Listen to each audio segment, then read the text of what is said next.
Hello అండి, మిషన్లో చిన్న సెట్టింగ్ మారిస్తే చాలు 1 అవర్లో అయ్యే పని హాఫ్ అన్ అవర్లో అయిపోతుంది. టుడే బొటిక్ స్టైల్లో గ్యాదరింగ్ ఏ విధంగా చేసుకోవాలో చూపిస్తాను. ఈ వీడియో కనుక మీకు నచ్చితే లైక్ చేయండి, అలాగే మన ఛానల్ని సబ్స్క్రైబ్ చేసుకోండి. సో ఇప్పుడు మీరు గ్యాదరింగ్ చేయాలనుకున్న ఫ్యాబ్రిక్ ఏదైతే ఉందో ఎడ్జ్ దగ్గర 1/2 ఇంచుకి ఇలా లోపల సైడ్కి మార్కింగ్ అయితే వేసుకోవాలి. ఈ విధంగా వీడియోలో చూపించినట్టుగా ఎడ్జ్లో 1/2 ఇంచు అయితే మార్కింగ్ వేసుకోవాలన్నమాట. అప్పుడే మనకి నీట్ ఫినిషింగ్ వస్తుంది. ఇప్పుడు మిషన్లో సెట్టింగ్ ఎలా మార్చాలో చూద్దాము. సో మిషన్ పాదం ఏదైతే ఉందో పాదం దగ్గర పిన్ అనేది సెట్ చేసుకోవాలన్నమాట.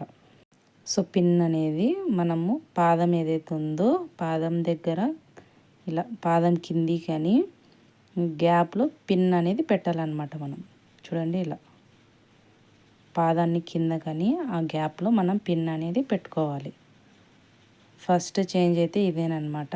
సో చూసారు కదా, ఇలా పిన్ అయితే పెట్టాలి. సో ఇప్పుడు మనం నార్మల్ కుట్టు కాకుండా లూజ్ కుట్టు అయితే పెట్టుకోవాలన్నమాట.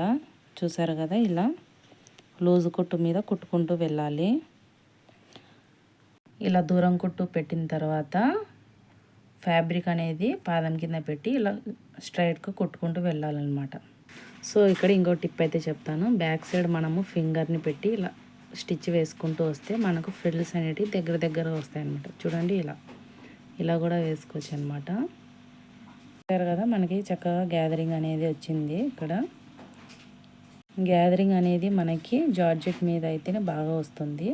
నెట్ క్లాత్ మీద ట్రై చేయకండి, హోల్స్ పడతాయి. అండ్ గ్యాదరింగ్ కూడా మనకి 3 మీటర్స్ క్లాత్కి 1 మీటర్ గ్యాదరింగ్ క్లాత్ అయితే వస్తుంది అనమాట. సో ఇలాంటి జార్జెట్ ఫ్యాబ్రిక్ మీద అయితే మనకి గ్యాదరింగ్ అనేది చాలా బాగా వస్తుంది అనమాట. సో చూసారు కదా, చాలా ఈజీగా మనము ఇలా గ్యాదరింగ్ అనేది చేసుకోవచ్చు క్లాత్కి. చూడండి ఇలా బ్యాక్ సైడ్ ఇలా ఫింగర్ పెట్టి కూడా మనము దగ్గర గ్యాదరింగ్ అయితే చేసుకోవచ్చు. సో ఇలాంటి టిప్స్ అండ్ వీడియోస్ మిస్ అవ్వకుండా చూడాలి అంటే మన ఛానల్ని సబ్స్క్రైబ్ చేసుకోండి. అలాగే ఈ వీడియో కనుక నచ్చితే లైక్ చేయండి. Thank you for watching.